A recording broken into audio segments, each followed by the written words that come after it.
magandang araw.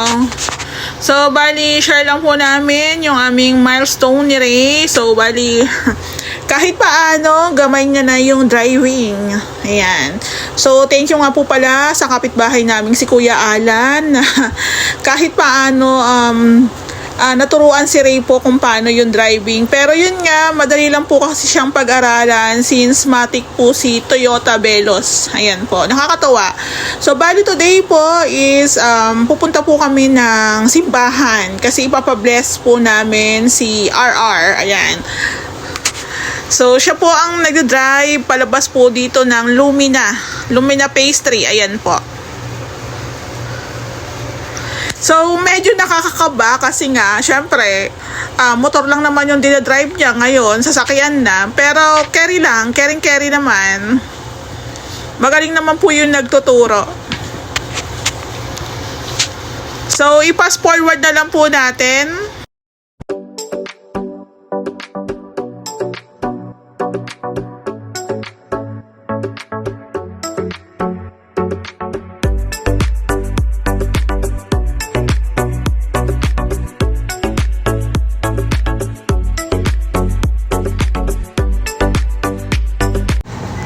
So, bali po ang plan po namin sana isa Manawag po siya ipa-bless since masama po yung pakiramdam ng anak naming panganay. So, we decided na dito na lang po sa Manila ipa-bless si RR. Ayan po. So, bali ang importante lang naman po is ma-bless siya. Ayan po. Since malapit lang, makakabalik po kami agad sa Lumina gawa ng hindi po kami pwedeng magtagal kasi may lagnat yung aming panganay. So, ayan po. As much as possible is mapabless na rin po namin agad yung sasakyan. Gawa ng, syempre, nagagamit na rin po namin siya. So, thank you po kay Father. Ayan. Thank you po kay Father. After po namin magmas, isa yan po. Pinunta niya po yung sasakyan.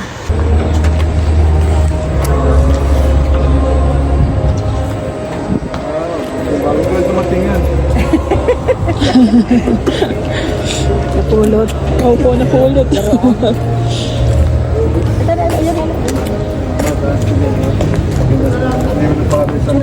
Amen. The Lord be with you. Natin dito sa kanyang mga katapang ng buhay, wala mapupunta sa mga kundi sa pamagitan. Panginoon, ngayon basbasan sa kanito mag-atin sa ating temporary destination. Mas muling destination sa langit. Diretsyo biyahe, hindi mga nilulog. Diretsyo biyahe, magdadalo sa atin sa area ng sinabi niya kung daan ang katotohanan at ang buhay, wala mapupunta sa mga kundi sa pamagitan. Hindi nga mas pasay nyo. Higit sa lahat ng mga tao, ang dito, ang may-ari, nagmamanila dito, at nasasakay dito, paspasan nyo ngayon sa araw na ito. Sa nagmumito ng inyong pamamahal. Pinapaspasan natin ito, higit sa lahat kayo, sa Ama, Anak, at Espiritu Santo. Amen. Amen. God bless you. God bless you. God bless you. Salamat. Ngayon, paspasan natin ito sa Espiritu Santo. Salamat. Salamat.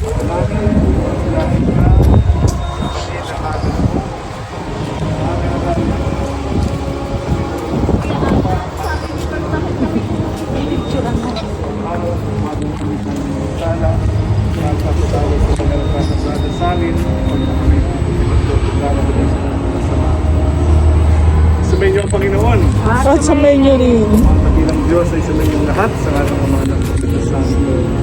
Thank you, Father. Thank you po, Father. Thank you po, Father. Thank you po, Father. Thank you. po. God bless you. Thank you. Blessing po. Salamat. Hi guys! Sarap! Tingnan mo yung dinadaan. Ito nga po, marunong si Ray mag-drive. Ayan po, papacheck up lang muna namin si ate. Ayan. So, bali after po namin ipa-bless si RR, nakauwi na rin po agad kami sa Lumina. Kaso, yun nga po, pag uwi namin, si ate po is mahina. Although wala na siyang lagnat, so dinala po namin siya agad sa clinic. So bali yung clinic po na malapit dito sa Lumina is sa Carissa po. Ayan, sa Carissa po kami pumunta. Then ayun nga po, after po naming makarating doon, sabi ng doktor is kulan agad ng dugo. So, ayan nga po, after makuna ng dugo, sabi sa clinic, kailangan daw pong ipa-admit gawa ng mababa na po daw ang platelet. Ayan. So, ilang beses po siyang kinuna ng dugo.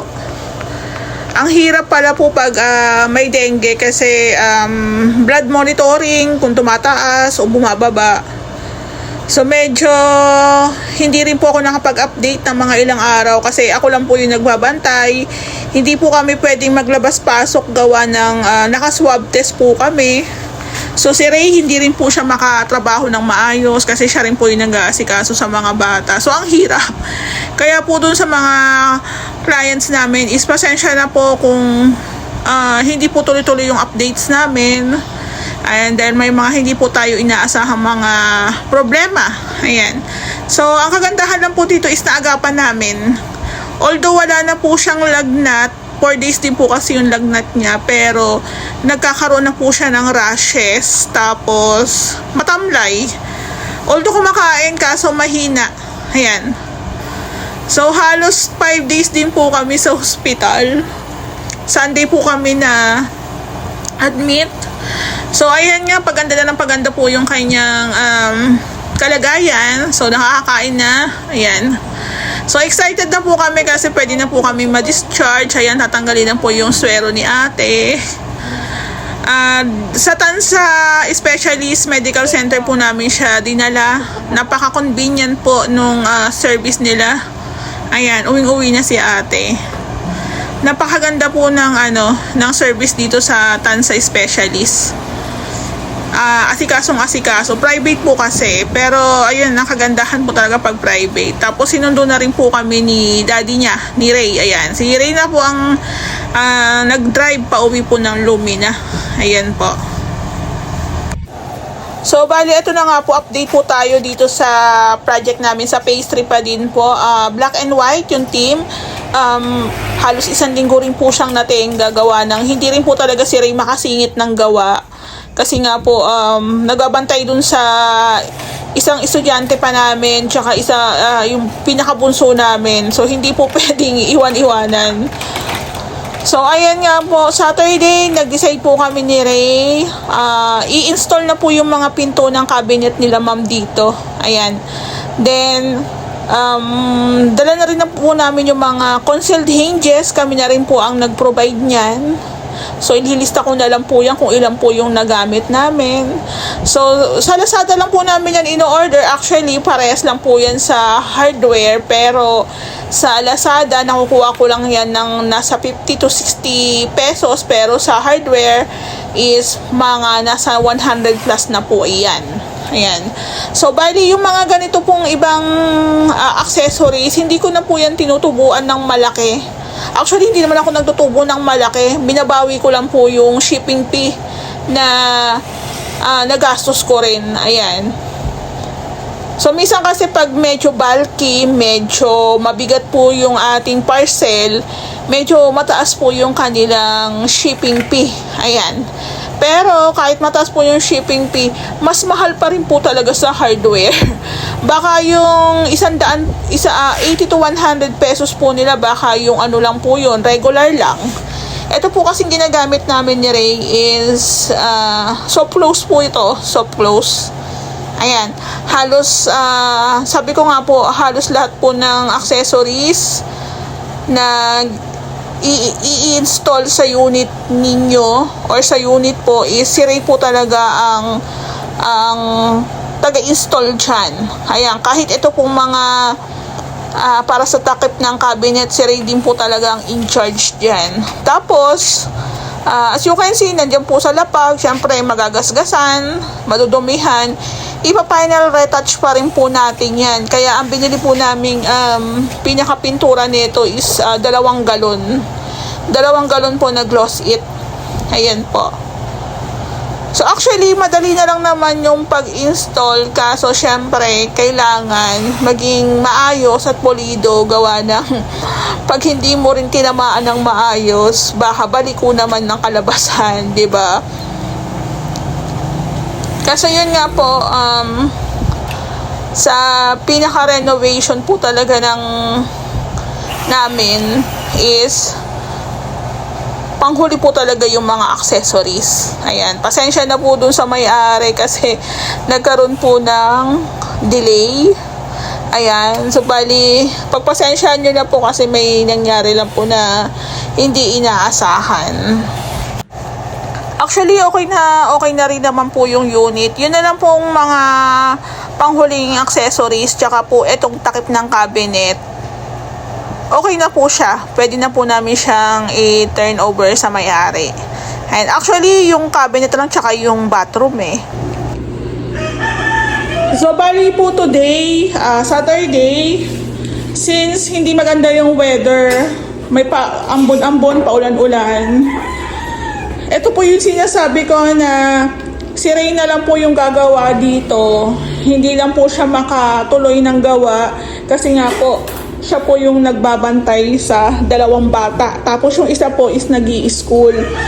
So, ayan, pasensya na ma'am. Sa may-ari po na ito, pasensya na. Tapos ito nga po, ang plano po talaga, kaya hindi pa namin na ilalagay itong shelves dito sa kanyang bar counter, is meron po kasi ditong leaks. Ayan po.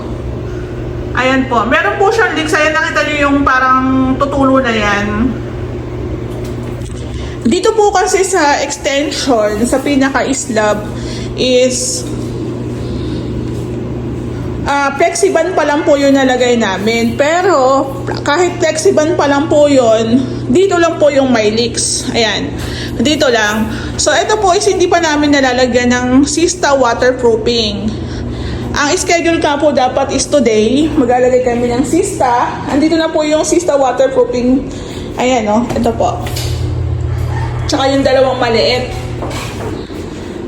Kaya pala hindi pa nilalagay ito ni Ray, itong shelves ni ma'am dito. Kasi nga, may leaks pa doon. So, gagamutin po muna natin yun bago namin to i-install. Para, if mailagay na namin yung waterproofing, observe, then, kung may leaks pa, papatungan po ulit natin ng waterproofing. Kung wala na, di okay na. Diba? Tapos today,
bali ito po yung sinasabi ko sa inyo na once na napagawa kayo ng back extension, mas maganda po na i-wall tiles nyo. Ayan po, katulad po nito, ayan. Ito po kasi is pintura. Nag-discoloration na po siya, 'di ba? So, konti lang naman po yung gagastos sa inyo pagdating po sa tiles, kaya wag nyo na pong tipirin. Ayan. So, dyan lang po nakita namin na may leaks, tsaka po dito sa side, ayan. So, ito rin po yung kagandahan na habang ongoing po yung project is umuulan, may ulan. So, possible, nakikita natin yung mga leaks kung saan tutulo, kung saan tatagas, 'di ba? So, ang pagkakaalam ko sa dugtungan po nung slab, yan, sa dugtungan po siya. So, kailangan po yung mga dugtungan po sa slab, kailangan po, yun po talaga yung pondohan natin ng maraming Sista waterproofing. Ayan po. So, ang kagandahan po nun is hindi po agad masisira yung ating cabinet. At the same time, hindi rin po siya magmo-moist or mangangamoy gawa ng ang pinakalikod niya po is naka-tiles. Ayan. And advice din po pagdating po sa waterproofing, sasabihin po ng iba waterproofing lang, pero huwag niyo po talagang tipirin. Huwag niyo po talagang tipirin. So medyo mabusisi lang po talaga ang pag-i-install ng takip ng cabinet. Ayan. Pero caring-carry po yan ni Ray. Ayan po siya.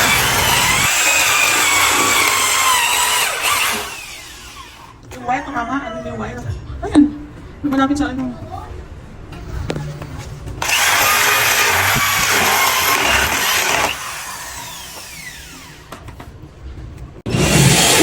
Ayan po, konti-konti na nating nai-install yung mga takip po ng cabinet. O, di ba po, ang galing. So, nakaka-excite pag nakabit na po lahat ng pinto ng cabinet. At the same time, mailagay na rin po yung ating mga handle. Ang handle po niya is silver. Ayan po, yun po yung request ng may-ari. Actually, naka-ready na po lahat. Hindi lang din po talaga magawa ng tuloy-tuloy gawa po ng minsan. Yun nga, una rin po talaga is maraming projects, nagkakasabay-sabay. Yun nga po, na nagkaroon din po ng konting problema. Pero it doesn't mean naman po na hindi magagawa yung unit nyo. So, parang sa relation po ng kliyente tsaka ni contractor, give and take lang po. Ayan po. Wag nyo na po kaming madaliin kasi ayun nga po, sobrang dami po talaga nagpapagawa sa amin. Pasensya na rin po doon sa mga nag-i-inquire outside Luminatansa na talagang hindi po kami makapag-cater talaga o makapag-service. Ang dami pong nagpi-PM sa akin. Dito pa lang po, nahihirapan na kami mag-asawa. Charot, ayan. Hindi naman po sa nahihirapan. Kumbaga, syempre, nagkakasabay-sabay. Nakaka-overwhelm po kasi yung bugso o dami ng gustong magpagawa. So, dati nagpanay ako post, naghihintay ako kung sino yung gusto magpagawa. Naghahanap ako kung sino yung gusto magpagawa. Ngayon po, kami na po yung nilalapitan. Ang dami po nag-i-inquire. Pati po yung mga outside ng Luminatansa. Yun nga po. Pasensya na po. Ayan. Nakaka-excite. Makompleto na yung ating kitchen. Ayan, yung ating kitchen cabinets na nakaka-excite na po siyang matapos. Tsaka pag meron na rin po siyang buga ng ilaw. Yung ilaw po natin na pin lights, ayan. Pati po yung mga gray po natin, nakaka-excite pag matapos. Baka itong week po na to, tapos na to. Ayan. May mga konting lilinisin na lang po tayo dyan at i-install. Ayan. Actually, parang konting linis na nga lang kasi yung taas okay na rin po siya eh.